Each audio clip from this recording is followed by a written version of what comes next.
So, are you ever watching Pride and Prejudice 2005 and Elizabeth goes to Mr. Darcy's house at Pemberley and it's so fancy and beautiful and it's just glorious? But is it real? Is that really what Pemberley looked like? Well, in today's video, we're going to be going into whether Jane Austen really based Mr. Darcy's house at Pemberley on this house called Chatsworth. It is owned by the Duke of Devonshire, and it is the house that plays Pemberley in both Pride and Prejudice 2005 and also in Death Comes to Pemberley. So if you want to learn all about that, then definitely stay tuned for today's video. My name is Ellie Dashwood, and this is my channel where we talk about history and literature. If you like either of those things, please subscribe. So why are we even talking about this at all? I think a lot of people assume that for Pemberley in 2005 Pride and Prejudice, they just randomly picked a house. They were like, hey, Chatsworth, you look fancy, can be Mr. Darcy's house. Which, admittedly, I don't know, maybe the house casting director did so, but the question of whether Chatsworth is the inspiration for Pemberley is a decades-old debate in the Austen community. This has been discussed long before Pride and Prejudice 2005 ever was even dreamed of. In fact, it's been so debated, there are strong arguments for and against whether Chatsworth House was the inspiration, and that's what we're going to be delving in here today. So first up, where is this conversation even coming from? Why do people think this could possibly be a thing? The answer comes down to physical resemblance and location. So if you've seen my video about my trip to Chatsworth House, then you know that while I was there, I was running around in this horribly made bonnet and a maxi dress. That is as close to Regency clothing as I get. I don't know how to sew, so there we go. But it was enough to make everyone who worked there smile at me like I was a young child at Disneyland. One of those workers told me, very confidently, that in fact Chatsworth House is the inspiration for Pemberley, and you can tell because if you go and read the description of driving up to Pemberley that Elizabeth has and compare it to driving up to Chatsworth today, you'll notice that it's essentially the same. And so I did. I went and I read that scene in Pride and Prejudice, and it shocked me because the guy was right. It was the same. It was people who lived around Chatsworth House that first identified the fact that it matches the description of Pemberley in many ways. When an Austen scholar called Greene did an in-depth study comparing the geography and layout of Chatsworth House to what it says in the book, he found remarkable similarities. We get in-depth details in the book of Elizabeth's drive through Pemberley Park. The carriage goes up, it goes down, it goes around corners. We see Pemberley with a stream running in front of it and a wooded hill behind it, which is the exact same thing you see upon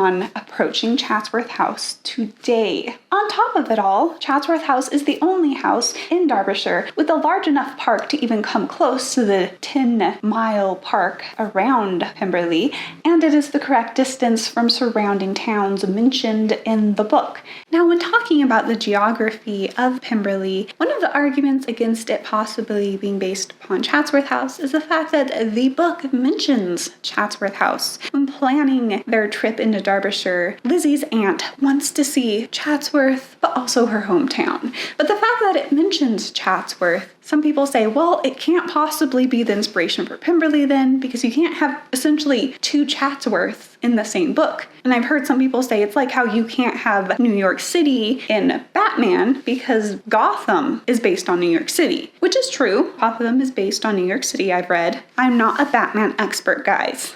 But this is the other thing that Batman Wiki told me, which is that New York City does exist in Batman. While Batman lives in Gotham, he hasn't visited New York. So I guess New York and Gotham can exist in the same universe. Likewise, I feel like, personally, I think Chatsworth and Pemberley, based on Chatsworth, can exist in the same universe too. But again, I think this is one of those personal preference things. And of course, one of the best parts of Chatsworth House is its beautiful gardens. I really loved its hedge maze. I thought that was awesome. And apparently that is one of Elizabeth Bennet's favorite parts of Pemberley. It was the beautiful grounds at Pemberley that really caught her heart. Which, that just makes me think about this video's sponsor, June's Journey. June's Journey is a hidden object mystery game set in the 1920s, where basically you get to be the main character. Her name is June, and she travels around the world solving murders. You do this by looking at really beautiful and colorful illustrations that are super cool in their vintageness too, guys. And in them you find hidden objects that lead you to clues that help you figure out the mystery. June also lives in a beautiful mansion on an estate that you get to decorate its garden. In my garden, I have horses and a train. Also, a hedge maze that is inspired by the one at Chatsworth House, because I need to make this house my own special virtual Pemberley. I really do love winding down with June's journey, and I find its plot super interesting. I'm always curious to know where the next twist and turn will take me. So you can download June's journey for free by clicking the link in the description. It is available for Android and iOS mobile devices, also on PC through Facebook Games. So definitely download June's journey for free and solve some 1920s mysteries today. So with all of these similarities, many people have thought that this could in fact be the inspiration. Now, one of the first issues discovered with this theory is the fact that Chatsworth House matches Pemberley so well that Jane Austen would have had to visit there herself in order to describe it in this level of detail. These are not the type of details you can get from simply looking at pictures of Chatsworth House, perhaps in a book of the great things to see in Derbyshire. And why is that a problem? Because there's no record of Jane Austen ever visiting Chatsworth, or is there? So while there is a lot known about Jane Austen's life, not every second of it is recorded. Basically, scholars are trying to piece together information from her letters, information from letters written by her relatives, to get an overall picture of what happened throughout her life. But of course, this leads to large gaps in the story. But for a very long time, what people did know about Jane Austen's life did not include a trip to Derbyshire until an Austen discovery was made. And this discovery was the fact that she went in 1806 to stay with some of her cousins, and they lived only 37 miles away from Chatsworth House, which during this era would have made the Peak District and the lovely sights around that area only a sort of weekend trip. And her cousins did keep a carriage, so they could have very easily went to Chatsworth House. Now, is there a record of her doing so? No. However, she was also very close, and it's recorded when she has visited other relatives that they would go sightseeing to the places around those locations. So all of these factors would point to that's something Jane Austen could very conceivably have done. So now we have the facts that Chatsworth, in many respects, matches the description of Pemberley, and also that Jane Austen would have had an opportunity to go there if she had seized upon it. But had Jane Austen visited there in 1806, what would she have seen? The answer is something kind of similar to the same Chatsworth House we have today, but also significantly different. Because obviously, over the past 200 years, things at Chatsworth have changed.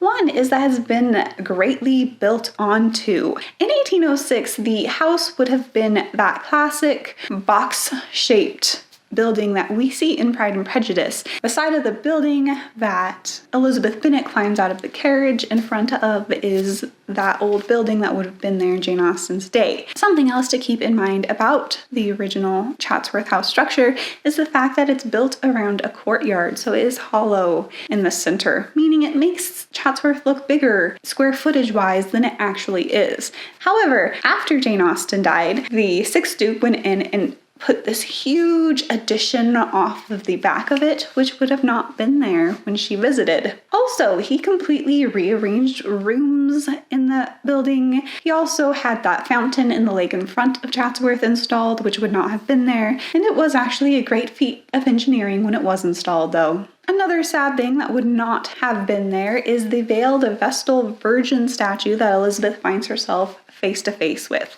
First of all, it was not even created yet, and then when it was, and the Duke of Devonshire brought it back to England, well, he kept it in a different house. It wasn't even at Chatsworth until the 90s, I believe. In Pride and Prejudice, Jane Austen describes the furniture of Chatsworth House as being obviously suitable to the wealth of the homeowner, but they were not overly gaudy or expensive expensive or showy, and that is what Jane Austen probably saw when she visited Chatsworth House.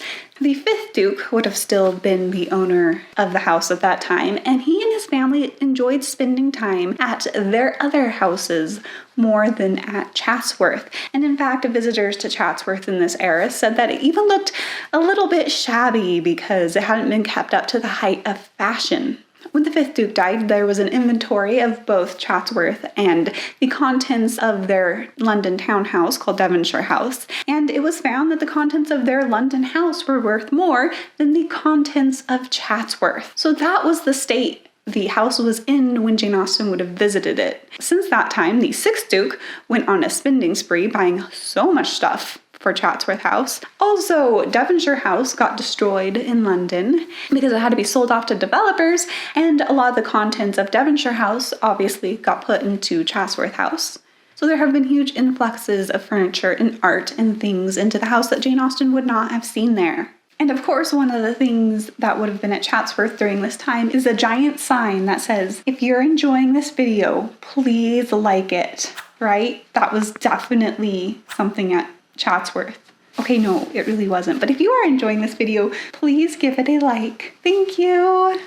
Of course, Chatsworth is still a great house. In fact, that's exactly what Elizabeth Bennet calls Pemberley in Pride and Prejudice too. When asked if she wants to see Pemberley, she says that she's tired of seeing great houses, which does tell us something very interesting about Pemberley. It qualifies as a great house. It's not simply just a small, average gentleman's estate. It is worth being a tourist destination, which leads us into one of the biggest parts of the argument and debate over whether Chatsworth House could be Pemberley, which is, could Mr. Darcy afford Chatsworth House? Editing Ellie here, just popping in to explain this because I don't think I did a very good job the first time. Basically, one of the biggest arguments against Chatsworth House being Pemberley is this concept that Mr. Darcy could not afford it. Now, the question becomes, well, why? Why do people think he can't afford this house? And the answer is because people are comparing him income-wise to the owner of the house, the Duke of Devonshire. If you've seen my video about how rich is Mr. Darcy, then you're probably familiar with the fact that the Duke of Devonshire had £70,000 a year at this time. Now, people look at this and they say, but Mr. Darcy only had £10,000. He couldn't afford this guy's house. It's way too rich and fancy for him. And I can definitely see where people are coming from with this, because at first glance, it really does look like it's way too rich and fancy for Mr. Darcy. And I have seen this on YouTube comments, but also on full-on published books on Jane Austen. And I don't mean to offend anybody who has ever said this before, but the more I personally think about this argument, the less sense it makes on so many different levels.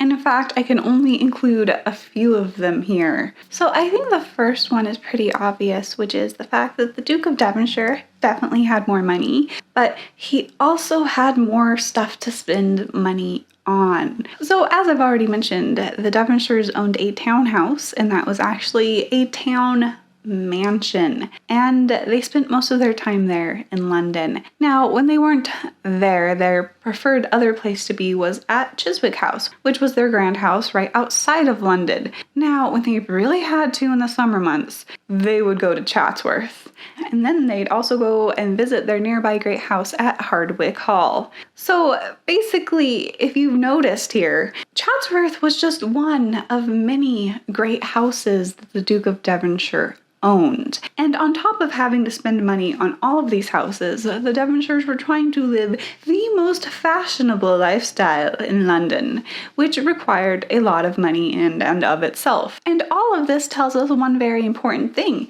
It does not require £70,000 to run and own Chatsworth House. Because if it did, that is all the Duke could have. There would be no Chiswick, there'd be no Devonshire House, there'd be no Hardwicke Hall, there'd be no the other houses the Duke owned, because that's not even the complete list of them. And there would definitely be no extravagant parties in London. It would be all about Chatsworth. but it's not. Instead, it's just one piece of his financial puzzle, and it wasn't even their favorite piece. Meanwhile, if we compare this to Darcy's lifestyle in Pride and Prejudice, Darcy probably owns some sort of townhouse in London. It's probably not a town mansion. And then he owns Pemberley, which, if that was based on Chatsworth, that would be his main house. And if you look at that, that is about 1/7 of the lifestyle that the Duke of Devonshire is living. The Duke of Devonshire is living the multiple great estates, giant town mansion lifestyle, and Darcy's living the one great estate, one normal average London house lifestyle. And so they're both relative to their income, and I think people forget that the Duke of Devonshire had other stuff going on. The next thing I think people get focused on is the fact that Chatsworth is a great house, and it would require a lot of servants to run. So I looked at a few other great houses in this era to get an idea of how much it would cost to run them. And I came up with this number that it would take Mr. Darcy about £5,200 a year to run Chatsworth at its size and at about 60 servants. Now what's interesting is the Duke of Devonshire at the time was actually staffing only between 11 and 20 servants at Chatsworth because, again, they weren't there much and they just needed it to keep functioning. But if Darcy is making it his main house, he's staffing 60 servants and he's heating the house and he's paying for newspapers and toothpicks, it would cost him about £5,200 a year to run Chatsworth, which, again, is within his income. And that is right around the £5,800 that the guide, The Complete Servant, suggests Darcy should spend on his household and servant expenses. Now, of course, this would require Mr. Darcy to be financially moderate, not to go out and throw crazy parties and try to be at the top of fashionable society like the Devonshires always were. But basically, if Darcy was financially moderate, he could afford to run Chatsworth House, and even though the Duke of Devonshire had more money, he had a lot of other stuff to spend it on. I think most importantly, too, in this argument is the concept that if Jane Austen decided to base Pemberley off of Chatsworth House, and she thought Darcy could afford it, and she is like the premier social historian of her own era,